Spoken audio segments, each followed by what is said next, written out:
Bag विलंब न करिय नृप, साजिय सबुई समाज। सुदिन सुमंगल तबहि जब, राम होई जुबराज।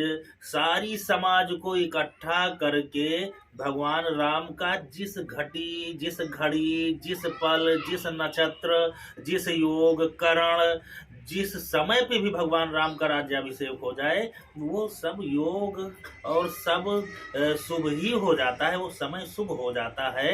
इसलिए भगवान राम की जो प्रतिष्ठा हो रही है अयोध्या में, वो समय अत्यंत सुंदर समय ही बन जाएगा। समय भगवान से सुंदर होता है, भगवान को समय सुंदर नहीं करता है, भगवान स्वयं समय को सुंदर कर देते हैं।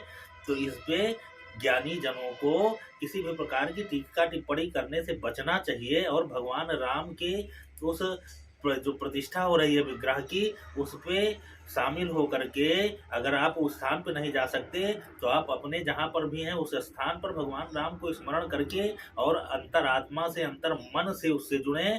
वशिष्ठ जी ने इस बात को कही थी कि भगवान राम के लिए समय, घड़ी और नक्षत्र देखने की जरूरत नहीं है। जिस दिन भगवान राम की प्रतिष्ठा होगी उसी दिन शुभ समय हो जाएगा, वही घड़ी शुभ हो जाएगी, वही नक्षत्र शुभ हो जाएगा। तो वो अति उत्तम नक्षत्र है, जिस नक्षत्र पे वो नक्षत्र स्वयं उत्तम बन जाएगा जब भगवान राम की प्रतिष्ठा हो रही है।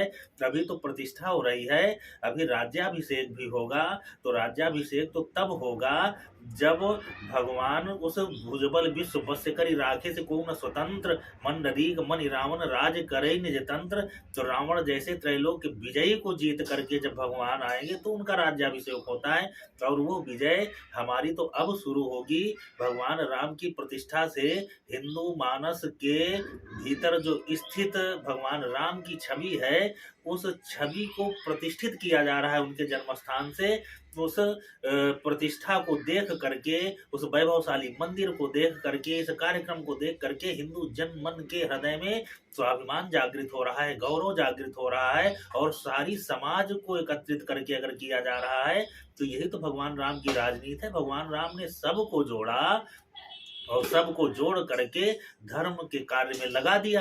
तो आज अगर वर्तमान राजनीति राम को आधार मान करके, राम के आदर्श पे चल करके, समाज को जोड़ करके और धर्म के कार्य में लगा रही है, तो इससे तो सबको खुश होना चाहिए।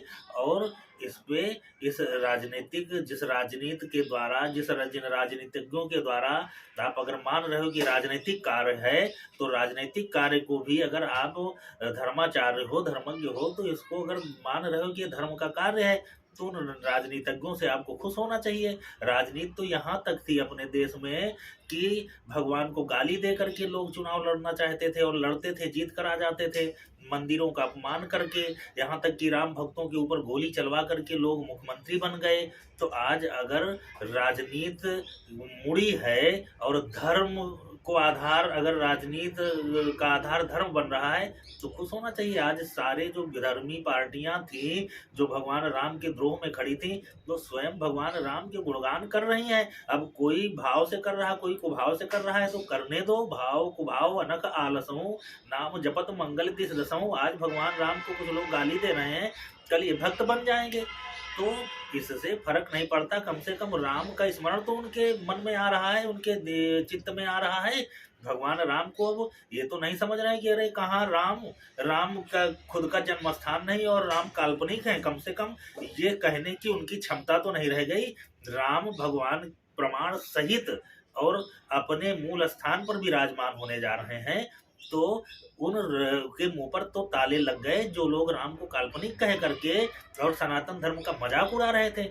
अब इस कार्य से जिन सनातनी लोगों को, और खुद को धर्माचार्य कहते हैं और ज्योतिषाचार्य कह करके, अब घड़ी, नक्षत्र और ज्योतिष के चक्कर में पड़े हैं, तो ऐसा नहीं होना चाहिए।